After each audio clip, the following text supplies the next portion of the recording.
నమస్కారం, welcome to I dream. ధర్మ మార్గం విత్ విజిత కార్యక్రమానికి స్వాగతం.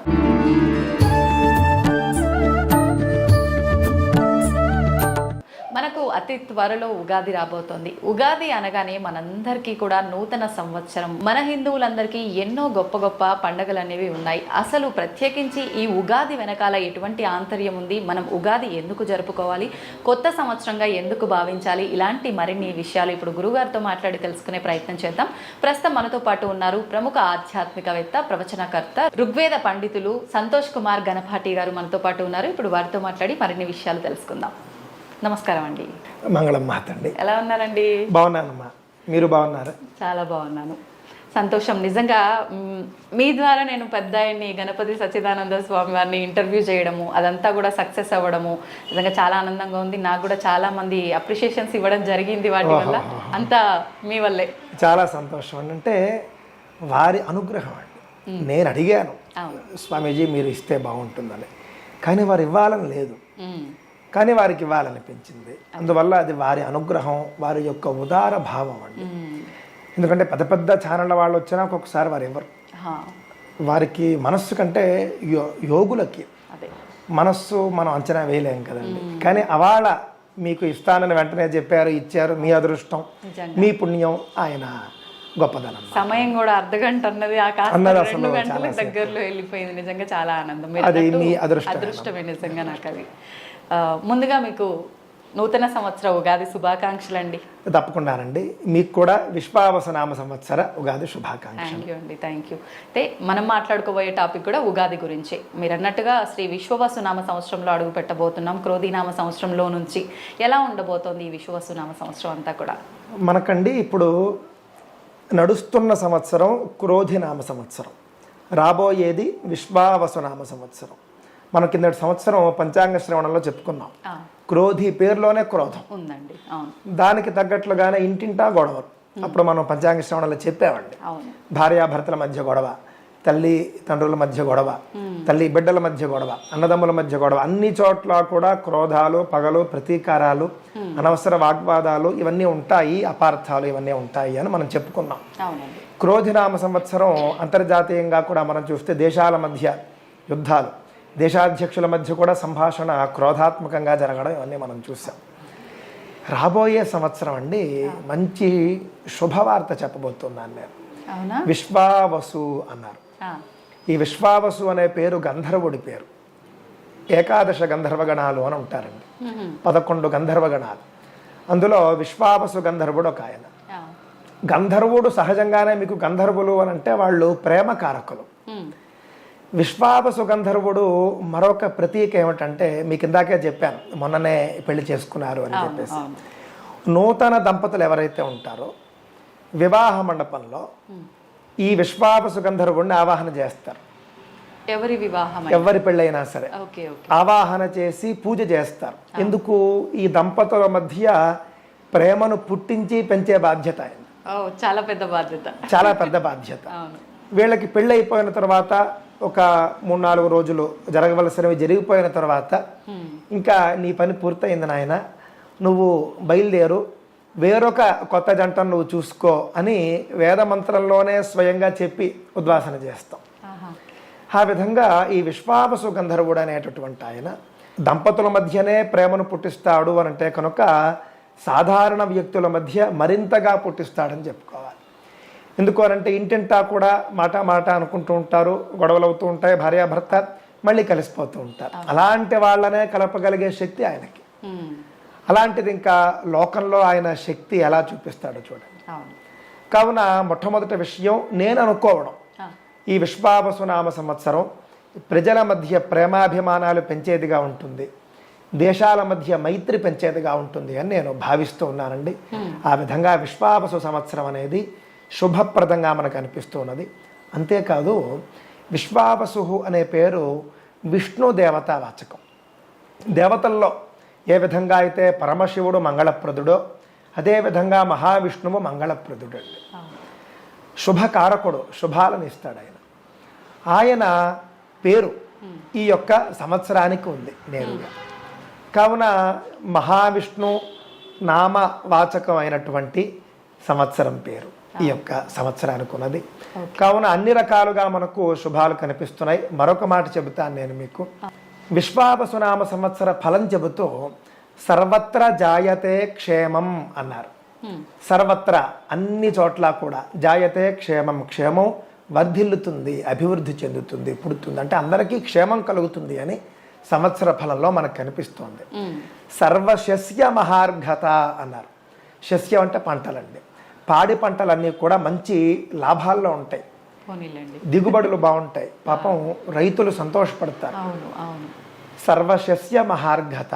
ఏది బాగుండి ఒడిదొడుకులు ఉన్నా ఈ రైతుల విషయానికి వచ్చేసరికి ప్రతిసారి పాపం ఎంత కష్టం అండి. ఆకలి అంటే మనకు కడుపు నింపేది వాళ్ళు, వాళ్ళు బాగోలేకపోతే రైతు బాగుంటాడు. ఈ సంవత్సరం విశ్వావసౌ వరారోహే కార్పాసస్య మహార్ఘత అని కూడా అన్నారండి. కార్పాసం అంటే కాటన్ అండి. ప్రతి పంటలకు బాగా దిగుబడి ఉంటుంది. అంటే కేవలం ప్రత్తనే మనం చెప్పాలి, కాటన్కి సంబంధించినటువంటివి మటుకు. కావున వాటి పంటలకు కూడా అద్భుతమైన దిగుబడి. ప్రతి మిల్లులు, ప్రతి రైతులు, ప్రతి వ్యాపారస్తులు వీళ్ళంతా కూడా అద్భుతమైనటువంటి లాభాలను పొందుతారు. అద్భుతమైనటువంటి దిగుబడి వాళ్లకు ఉంటుందండి. నిజంగా ప్రతి ఒక్కరికి అంటారు కదా, నోరు తీపి చేసినట్టుగా చాలా మంచి విషయం చెప్పారండి. మామూలుగా మనకు కరోనా తర్వాత నుంచి కూడా ఈ గడిచిన 4-5 సంవత్సరాలు ప్రతి ఒక్కరం కూడా ఇబ్బంది పడుతూనే ఉన్నాం ఏదో ఒక రకంగా. అది మన వ్యక్తిగతంగా కానీ సమాజ పరంగా చూసుకున్నా కూడా ఇప్పుడు రాబోయే కాలం అంటే ఈ రాబోయే సంవత్సరం ఇంత బాగుంది అంటే ప్రతి ఒక్కరికి ఇది నిజంగా మంచి శుభవార్త. తప్పకుండానండి. అంటే మనం ఏదైనా ఒక పని పాజిటివిటీతో మొదలు పెట్టాలనేది సనాతన ధర్మం చెబుతుందండి. అందుకే మంగళవాచకాలు అంటారు, మంగళాశాసనాలు అని కూడా అంటారు. ఏదైనా మీరు కార్యక్రమం చూడండి, ఏ వైదిక కార్యక్రమం అయినా హిందూ ధర్మంలో మంగళ మంత్రాలతో మొదలవుతుంది. స్వస్తి అంటారు చూసారా, స్వస్తి అంటే పాజిటివిటీ, సు అస్తి అని అర్థం అన్నమాట. అంటే అంతా బాగుంది అని అర్థం. అంటే ఆ విధంగా పాజిటివిటీతో ఏదైనా మొదలు పెట్టడం, సానుకూలతతో, సానుకూల దృక్పథంతో ఏదైనా మొదలు పెట్టడం అనేది సనాతన ధర్మంలో సాంప్రదాయం.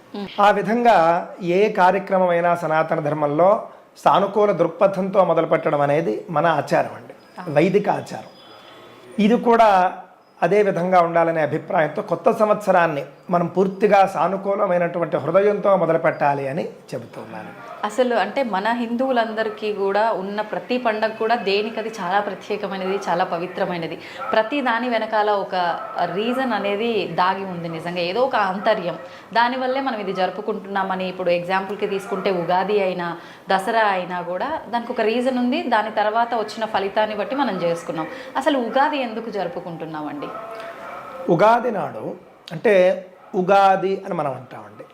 యుగాది అనేది సాంస్కృతిక నామం. అంటే యుగానికి ఆది అని, కలియుగం ఈరోజు ప్రారంభమైంది అని చెబుతారు.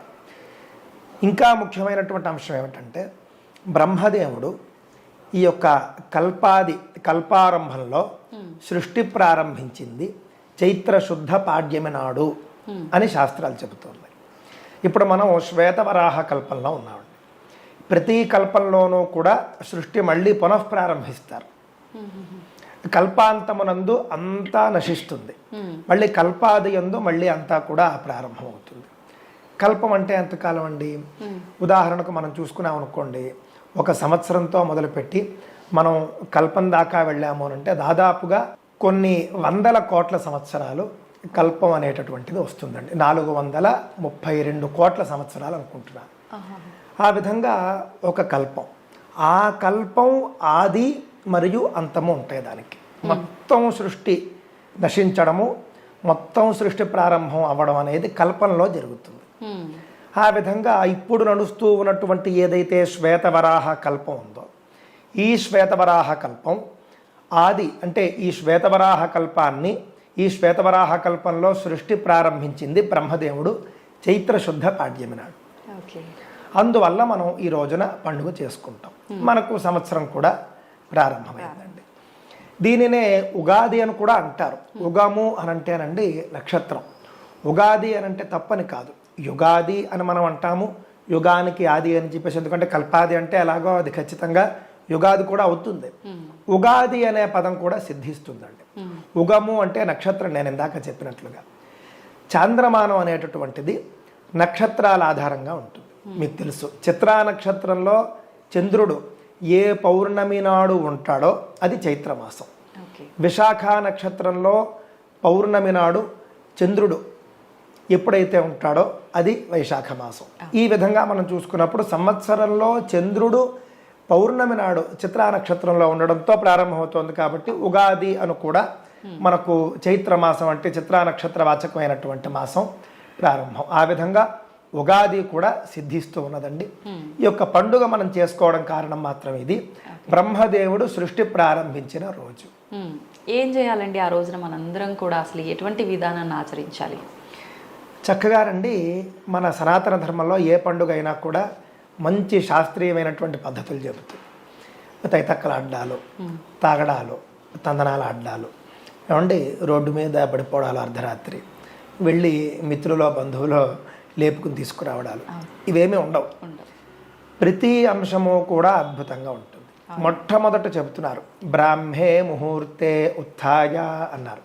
బ్రాహ్మీ ముహూర్తంలో నిద్ర లేవమన్నారు. బ్రాహ్మీ ముహూర్తం అంటే ఏమిటి? సూర్యోదయానికంటే 48 నిమిషాల పూర్వకాలం.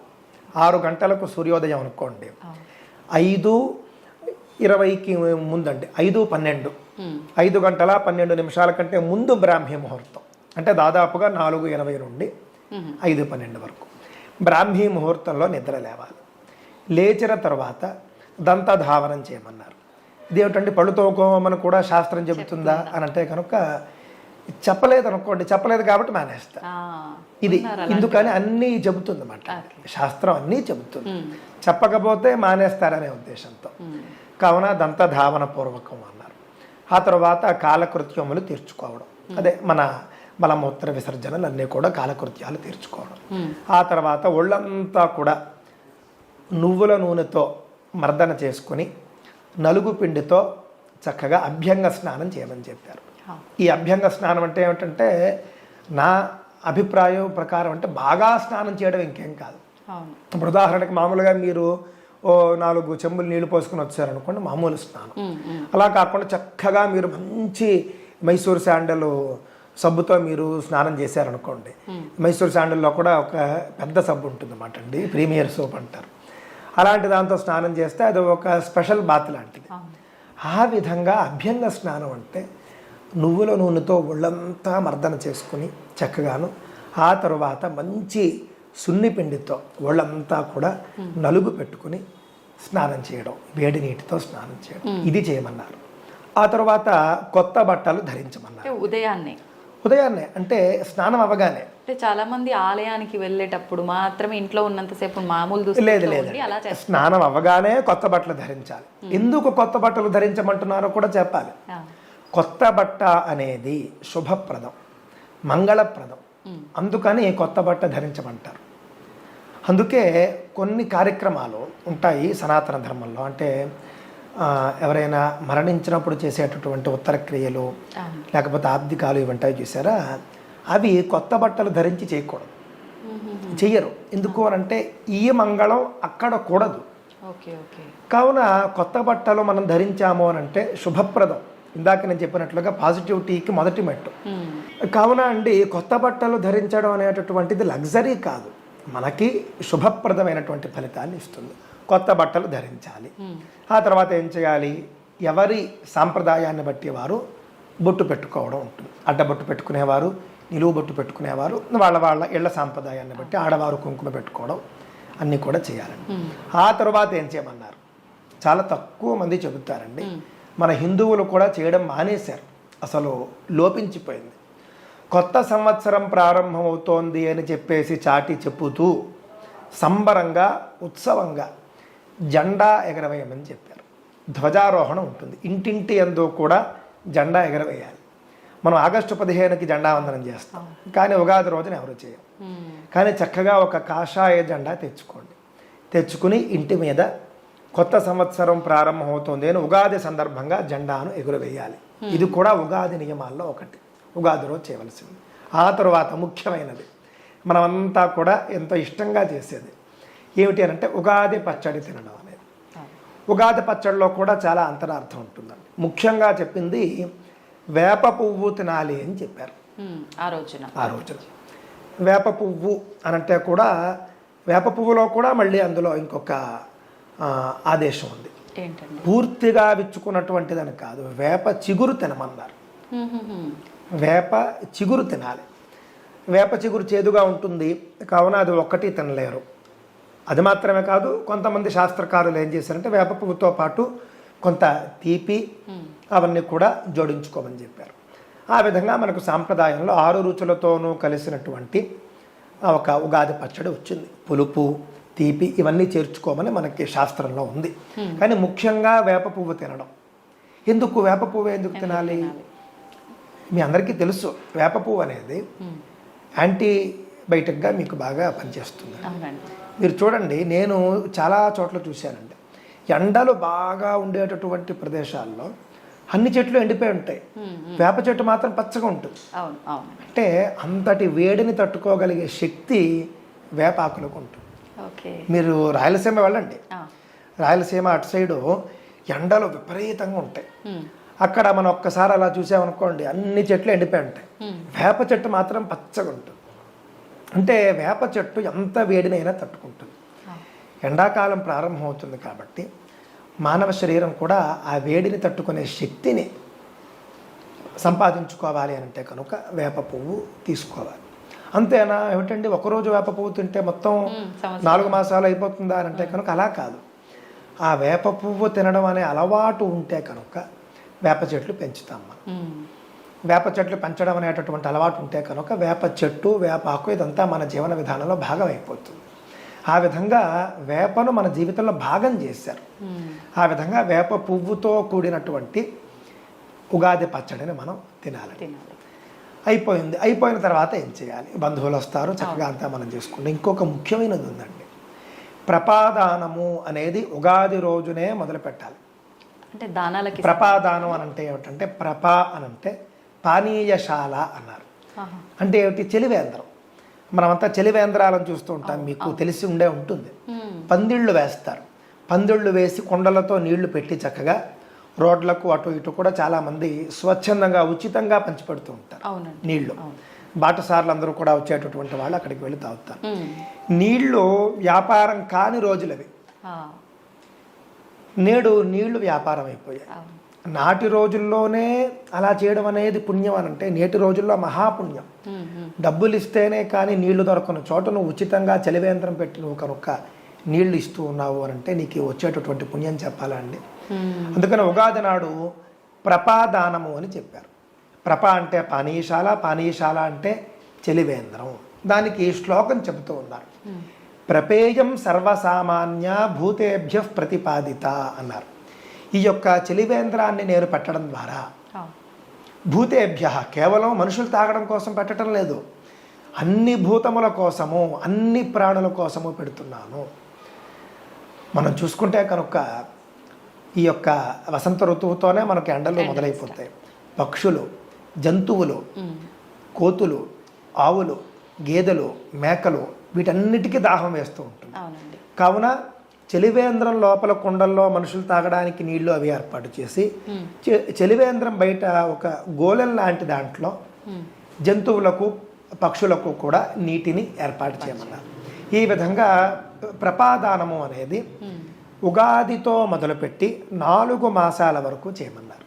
అంటే వసంత ఋతువు మరియు గ్రీష్మ ఋతువు 2 ఋతువులు చేయమన్నారు. దానివల్ల ఫలితం ఏమిటిట? మరి ఫలితం కూడా చెప్పాలి కదా. మీరు చేయమంటున్నారు, చేసేస్తాం, మాకు ఫలితం లేకపోతే మేము చేయం. సాధారణంగా కొంతమంది మహాత్ములు ఉంటారండి, వాళ్లకు ఫలితం అక్కర్లేదు, మేము ఒకరికి నీళ్ళు ఇచ్చినటువంటి ఆ యొక్క సంతృప్తి మాకు చాలు అని కొంతమంది ఉంటారు. వాళ్ళ కోసం చెప్పటం. కానీ కొంతమంది ఫలితం కోరుకుంటారు. ఏమిటి ఫలితము అని అంటే కనుక పితృదోషాలు పరిహారం అవుతాయి, పితృదేవతలు సంతసిస్తారు. చాలా పెద్ద విషయం అండి. నేటి రోజుల్లో పితృదోషాలు పొలోమని మనకు కనిపిస్తుంది. మాట్లాడితే పితృదోషం. చాలామంది పండితుల దగ్గరికి వెళ్తే జాతకంలో మరి పితృదోషం ఉంటే జాతకంలో కనిపిస్తుంది, వాళ్ళు లేనిది చెప్తున్నారన్న అభిప్రాయం కాదు. ఆ పితృదోషానికి పరిహారం ఏమిటి అంటే వీళ్ళు పాపం చాలా ఖర్చుతో కూడుకున్నది అని చాలా ఇబ్బంది పడతారు. అలా కాకుండా శాస్త్రంలో చెప్పిన పరిహారాలు నారాయణ బలి లాంటివి చేసుకునే వాళ్ళు చేసుకోండి. కానీ ఇది కూడా చాలా ముఖ్యమైనది, సద్యఫలం ఇది. మీకు ఇమీడియట్ ఎఫెక్ట్ అంటారు చూసారా, పూర్తి ఫలితం వస్తుంది మీకంటే తక్షణమే మీకు ఫలం వస్తుంది. ఖచ్చితంగా పితృదేవతలు దీనివల్ల సంతసిస్తారు. మీకు శ్లోకం కూడా చెబుతా. ప్రపేయం సర్వసామాన్య భూతేభ్య ప్రతిపాదిత అని చెప్పి తృప్యంతి పితర సర్వే అని అన్నారండి. పితృదేవతలందరూ కూడా దీనివల్ల తృప్తి చెందుతూ ఉన్నారు అని చెప్పేసి చాలా అద్భుతమైనటువంటి ఈ శ్లోకం ద్వారా మనకేమర్థమవుతూ ఉన్నది అని అంటే కనుక తృప్యంతు చ పితామహాః ప్రధానాత్ పితర సర్వే తృప్యంతి చ పితామహాః అన్నారు. చాలామంది ఇళ్లల్లో కొంచెం మా పెద్దవాళ్ళకి సంబంధించిన కార్యక్రమాలు సరిగ్గా జరగలేదండి, అదేమన్నా దోషమేమో అని మాకు అనిపిస్తోంది అన్న వాళ్ళందరూ ఇది చేసుకోండి. సరే బాగానే ఉందండి, మేము చేసుకుంటాము.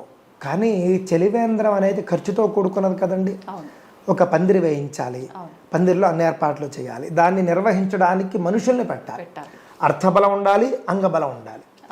మరి సాధారణ మధ్యతరగతి ప్రజలు, పేద ప్రజలు చేయలేరు కదండి. మరి మా సంగతి ఏమిటండి అని అడుగుతారు. అప్పుడు ఇంకోటి చెప్పారు, ఉదక కుంభదానము అన్నారు. ఉదక కుంభము అంటే ఏం లేదు, నీటి కుండ అని అర్థం. ఉదాహరణకు నీటి కుండ కూడా కాదు, ఒక చెంబుతో నేను మీకు నీళ్ళు ఇచ్చాను అనుకోండి, ఉదక కుంభదానం. ఆ విధంగా చలివేంద్రాన్ని స్థాపించే శక్తి లేని వాళ్ళు ఉదక కుంభదానం చేయమన్నారు. నేటి రోజుల్లో స్పష్టంగా చెబుతూ ఉన్నారు, వాటర్ బాటిల్స్ మీరు దానం చేయొచ్చు చక్కగా. 1 litre, 1/2 litre, 1/2 litre water bottles కూడా మనకు దొరుకుతూ ఉన్నాయి. ఆ విధంగా వాటర్ బాటిల్ చక్కగా మీరు కేసులు కొనుక్కోండి. మీకు ఎక్కడ ఎవరు దాహంతో బాధపడుతున్నారనిపిస్తే వాళ్ళకి దానం చేయండి. ఇది కూడా మీకు అద్భుతమైనటువంటి ఫలితాన్ని ఇస్తుంది. పైగా ఈ ఉదక కుంభాన్ని అన్నారండి, ధర్మఘటము అన్నారండి. దానికి కూడా మనం ఒక్కసారి శ్లోకం చూసుకుంటే, ఏష ధర్మఘటో దత్తః బ్రహ్మ విష్ణు శివాత్మక అస్య ప్రధానాత్ సకలాః మమ సంతు మనోరథాః అన్నారు. దీని అర్థం ఏమిటి? ధర్మఘటం ఇది. ఈ యొక్క నీటి బిందె, నీటి కొండ, వాటర్ బాటిల్ ఏదైతే నువ్వు ఇస్తున్నావు దానికి ధర్మఘటము అని పేరు.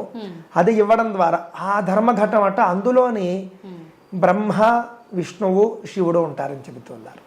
ఎంత అద్భుతమో చూడండి.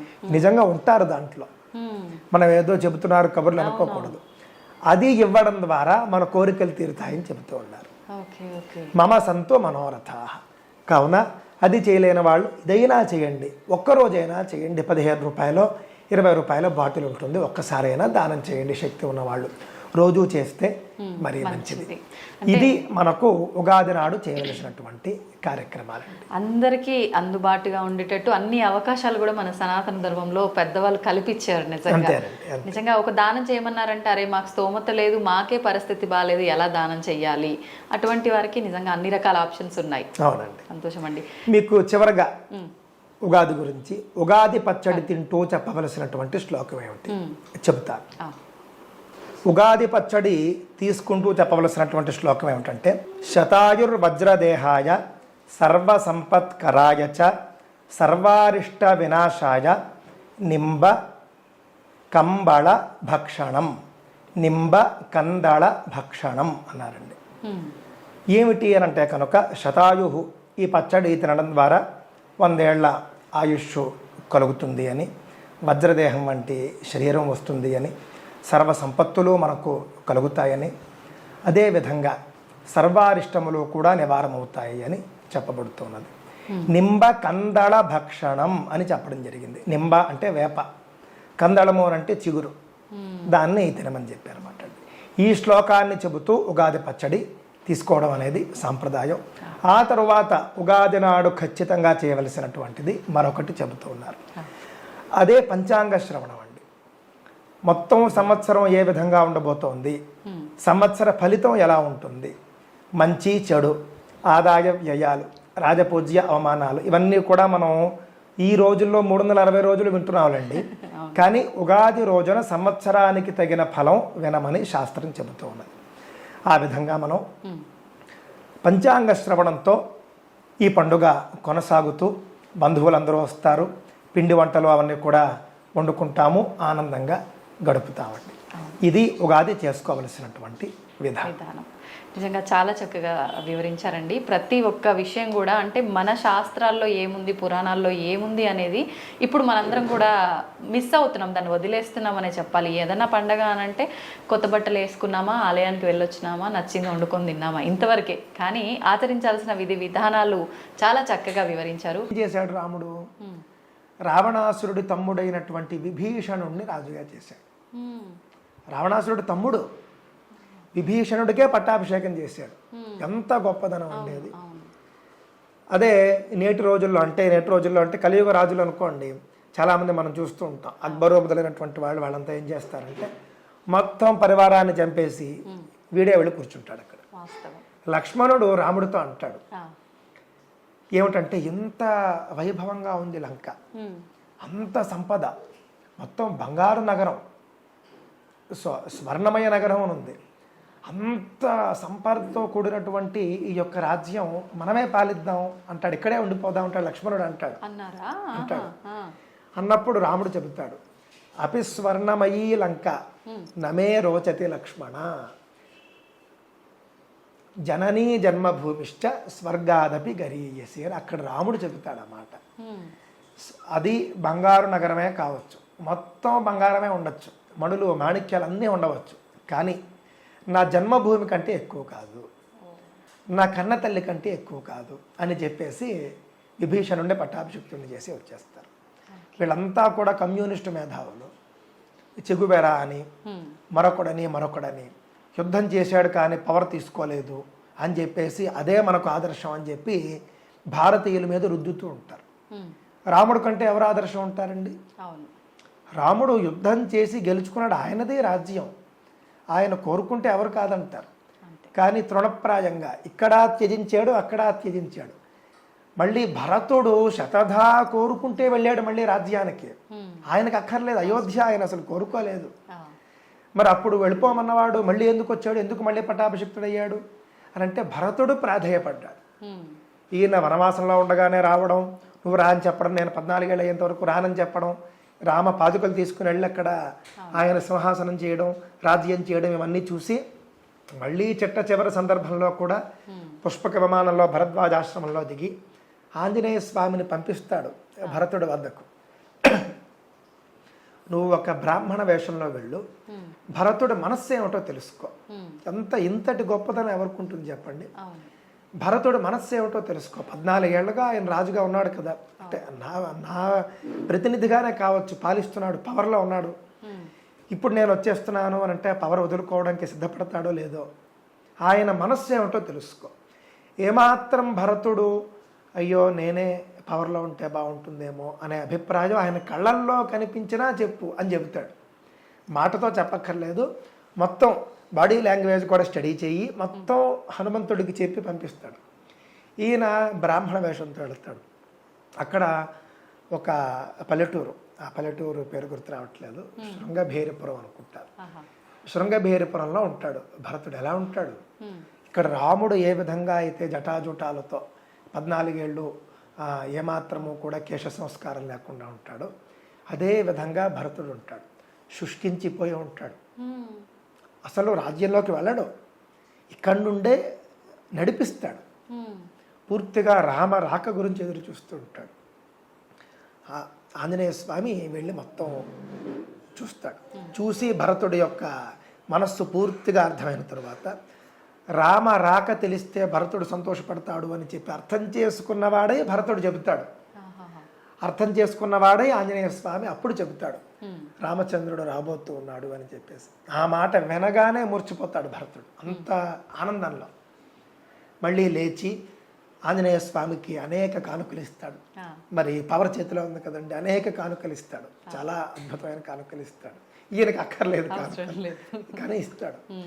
ఆ విధంగా భరతుడి స్థితి చూసి నువ్వు మరికొన్ని రోజులు ఏమైనా రావడం కనుక ఆలస్యం చేస్తే భరతుడు ప్రాణాలు వదిలేట్టుగా ఉన్నాడు, కావున ఏమాత్రము ఆలస్యం చేయకుండా నువ్వు రావాలి అని చెప్పేసి ఆంజనేయ స్వామి చెప్తాడు. ఎందుకంటే ఇక్కడ తమ్ముడి మీద ప్రేమ అంతే. ఒకవేళ పాపం ఆయనకు కావాలని ఉందేమో, ఆయనకు కావాలని ఉంటే నేనెందుకు మళ్ళీ వచ్చి అడ్డు తగలడం అని చెప్పేసి ఆయన అనుకుంటాడు మాట్లాడతారు. అంతకుమించి ఇంకేం కాదు, ఇది ప్రేమ. ఆ విధంగా రాముడు పవర్ కోసం ఎప్పుడూ కూడా పాకులాడలేదు, అవును. త్యాగం చేశాడు, రాజ్యాలను త్యాగం చేశాడు. అంతటి గొప్ప వ్యక్తి. నిజం తప్ప, వాళ్ళ వంశంలో సత్యం తప్ప ఇంకేమీ మాట్లాడరు. మరొక మాట నేను మీకు చెప్పి ముగిస్తానండి. నేటి రోజుల్లో మనకు పడనటువంటి వ్యక్తులు ఎవరైనా మరణిస్తే, మరణించిన వెంటనే సోషల్ మీడియా నిండా కూడా పోస్టులు, బాగా జరిగింది అని చెప్పేసి. రావణాసురుడు మరణించిన తర్వాత రాముడు చెప్పిన వాక్యం చూడండి. విభీషణుడు వస్తాడు, వచ్చిన తర్వాత యుద్ధం పూర్తయింది, రావణ సంహారం చేసింది రాముడు. రావణాసురుడి యొక్క మృతదేహంతో సహా అంతా రాముడు అధీనంలో ఉంటుంది. రాముడు అనుమతి ఇస్తే తప్ప విభీషణుడు రావణాసురుడికి సంస్కారం చేయడానికి వీల్లేదు. అన్నగారికి మృతదేహానికి చేసే ఏవైతే ఉత్తర క్రియలు ఉంటాయో అవి చేయడానికి వీల్లేదు. మామూలుగా సహజంగా రాముడు అనుమతి ఇవ్వాలి. అందువల్ల విభీషణుడు వచ్చి నువ్వు అనుమతి ఇస్తే మా అన్నగారికి నేను ఉత్తర క్రియలు చేస్తానంటాడు. వెంటనే అప్పుడు అద్భుతమైన మాట రాముడు చెబుతాడు, మరణాంత అని వైరాణి. ఆ మాట ఆయనే చెప్పింది. అంటే లోకానికి గొప్ప గొప్ప ఆదర్శాలు నేర్పిన ఆయన. మరణాంత అని వైరాణి. ఎప్పుడైతే రావణాసురుడు మరణించాడో దాంతోనే మా ఇద్దరి మధ్య ఉన్నటువంటి వైరం అయిపోయింది. ఎంత గొప్ప మాట. ఇప్పుడు రావణాసురుడు నీకు ఏ విధంగా అన్నగారో నాకు కూడా అదే విధంగా అన్నగారు. కావున చక్కగా నువ్వు ఉత్తర క్రియలన్నీ చేయి, నేను నీకు ఏం చేయాలో అది చేస్తాను. నీకు నా అన్నగారు అంటావేమిటి, నాకు అన్నగారే అన్నట్లుగా ఆయన మాట్లాడతాడు. ఈ విధంగా గొప్ప గొప్ప ఆదర్శాలన్నీ కూడా అండి రాముడు లోకానికి నేర్పించాడండి. ఈ ఆదర్శాలన్నీ కూడా మనం గుర్తు చేసుకునేటటువంటి సందర్భం శ్రీరామనవమి. అందువల్లనండి రామనవమి జరుపుకోవడం ద్వారా రాముడి యొక్క గొప్పదనం తెలుస్తుంది, ఆదర్శాలు తెలుస్తాయి. పరస్త్రీని కన్నెత్తి చూడని గొప్ప వ్యక్తి రాముడు. అందులో గొప్ప ఉందండి అని అంటే కనుక రాముడి తండ్రి ఎవరండి? దశరథుడు. దశరథ మహారాజుకి 3 భార్యలు మనందరికీ తెలుసు. ఆ విధంగా ఆ కాలంలో రావణాసురుడికి కొన్ని 100 మంది భార్యలు. ఆ కాలంలో రాజులు, క్షత్రియులు ఎంతమంది భార్యలనైనా వాళ్ళు తెచ్చుకోవచ్చు, ఎంతమందినైనా పెళ్లి చేసుకోవచ్చు, అవకాశం ఉంది వాళ్ళకి. అవకాశం ఉండి చేసుకోలేదు రాముడు. ఆ రోజులు ప్రశ్నించే వాళ్ళు ఎవరూ లేరు. అంటే ప్రశ్నించే వాళ్ళు ఎవరు లేరంటే నా అభిప్రాయం ఇంకొకటి కాదు, ఆ రోజుల్లో చట్టాలు ఒప్పుకున్నాయని. బహుభార్యత్వం అనేది నాటి చట్టాలు అంగీకరించాయి. అయినప్పటికీ కూడా కన్నతండ్రి కూడా బహుభార్యత్వాన్ని ఆచరించినప్పటికీ రాముడు చేయలేదు. ఇది గొప్ప విషయం. ఇప్పుడు ఉదాహరణకి మీకు చాలా ఆకలిగా ఉన్నటువంటి సందర్భంలో చుట్టూ పంచభక్ష ప్రమాణాలు ఉన్నా కూడా మీరు తినకుండా నియంత్రణగా ఉంటే మీలో చాలా గొప్పదనం ఉన్నట్టు లెక్క.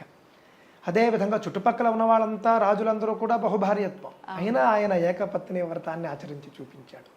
అంటే తరువాతి తరాలకి చెప్పాడు ఆయన, ఏకపత్ని వ్రతం ఆచరించండి అని ఆయన సూచన చేశాడు. ఈ విధంగా రాముడి గుణగణాలు మనం చెప్పుకోవాలి అని అంటే కనుక గొప్పగా ఉంటాయి. ఆయన యొక్క వీరత్వం, ఎవడైనా తప్పు చేశాడు అని అంటే ఆయన ఇంకా శిక్షించేంత వరకు వదలడు. ఎంతటి వాడైనా సరే, ఇంద్రుడి కొడుకే తప్పు చేస్తాడు జయంతుడు, మళ్ళీ కాళ్ళ మీద పడేంత వరకు ఆయన ఒప్పుకోడు. అంటే తప్పు చేసిన వాళ్ళకి శిక్షించాల్సిందే అనేటటువంటిది. రావణాసురుడు తమ్ముడు విభీషణుడు వచ్చి నేను నీతో చేరతాను అని శరణాగతి వేడతాడు. యుద్ధానికి ముందే శరణు వేడితే రాముడి మిత్రులందరూ, సుగ్రీవాదులందరూ అంటారు, ఈయన రావణాసురుడు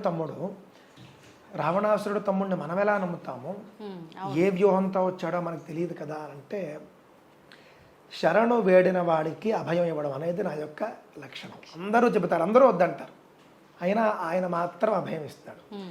నమ్మక ద్రోహం చేస్తే మనం చేతకాయన వాళ్ళం కాదు కదా అంటాడు. అంతే కదా, కేవలం నేను అభయం ఇచ్చేశాను అని ఊరుకునే మనిషి కాదు రాముడు. అభయం ఇచ్చిన వాళ్ళు కనుక ఒకవేళ తల ఎగరేస్తే, తోక జాడిస్తే ఏం చేయాలో తెలుసు, వాళ్లను ఏ విధంగా దారిలో పెట్టాలో తెలుసు, వాళ్ళను ఏ విధంగా శిక్షించాలో తెలుసు. అన్నీ సామదాన భేద దండోపాయాలు అంటారు చూసారు, అన్నీ ఆయన దగ్గర ఉన్నాయి. ఆ విధంగా గొప్ప చక్రవర్తి రాముడు. అలాంటి రాముడు గురించి తెలుసుకోవడానికి రామనవమి అనేది మనకు ఒక గొప్ప పండుగ.